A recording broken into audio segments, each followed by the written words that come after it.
Holy Gospel according to Mark. Later on, in those days after that disastrous time, the sun will grow dark, the moon will not give its light, the stars will fall out of the sky, and the whole universe will be shaken. Then people will see the Son of Man coming in the clouds, with great power and glory. And he will send the angels to gather his chosen people from the four winds, from the ends of the earth to the ends of the sky. Learn a lesson from the fig tree. As soon as its branches become tender, and it begins to sprout leaves, you know that summer is near. In the same way, when you see these things happening, know that the time is near, even at the door. Truly I say to you, this generation will not pass away until all this has happened. Heaven and earth will pass away, but my words will not pass away.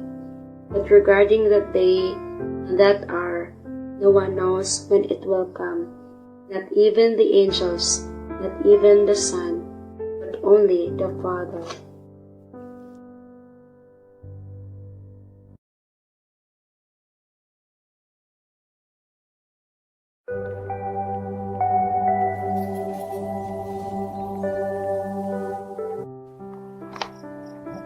The basic principle with which we must confront ourselves. Heaven and earth will pass away. Jesus says, but my words will not pass away. In our everyday life journey here on earth, we are called to reflect whether the word of the Son of God has illuminated our personal lives.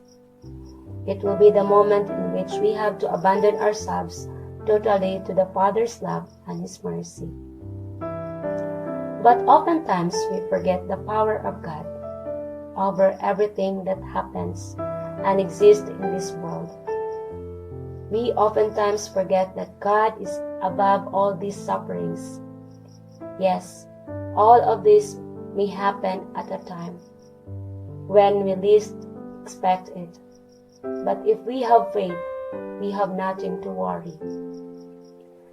This present reality of global crisis due to pandemic is indeed a wake-up call for each one, a call for total conversion of heart and mind.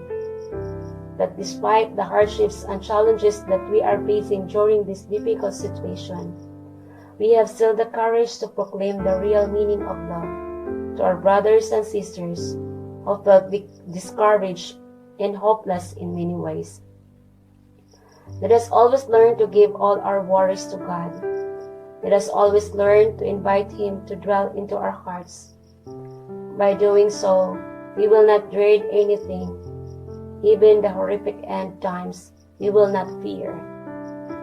Pope Francis said, in the name of God who has created all human beings, has called them to live together as brothers and sisters, to fill the earth and make known the values of goodness, love, and peace. Our God does not give us false hope. He knows what we are waiting for. He knows the longing of our hearts, and it is only His return which fulfills the deepest longings of our hearts. We long for peace, justice, righteousness, fairness, love. Moreover, we are called to live as witnesses of God's presence, whose love and care for each one will never pass away, but remain forever. If only we allow ourselves to be consumed by this word of endless love, with hope and trust, sooner or later, we will be able to build God's kingdom in the world and experience Him not only in the future life, but also here and now, for we believe and trust that He is among us at all times.